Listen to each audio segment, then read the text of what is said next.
একটা ছুটির দিনে আমরা একটু অন্যরকম সবাই পছন্দ করি, আর রবিবার মানেই ছুটি, আর ছুটির দিন মানেই কিন্তু আমাদের বাঙালিদের মাংসের ঝোল। রবিবার দিনে মাংসের ঝোল না হলে কি চলে? আর তার সাথে লাগে সামান্য একটু আলু পোস্ত। ভাই বারবার বলছে আমরা বাঙালি বস, আমাদের কাছে আলু পোস্ত আর মাংসের ঝোল ভাত জাস্ট অমৃতের মতো লাগে।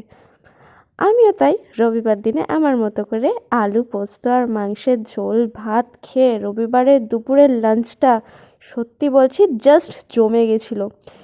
তোমরা কে কে রবিবারের দুপুরে মাংসর ভাত খেতে পছন্দ করো সেটা আমায় জানিও।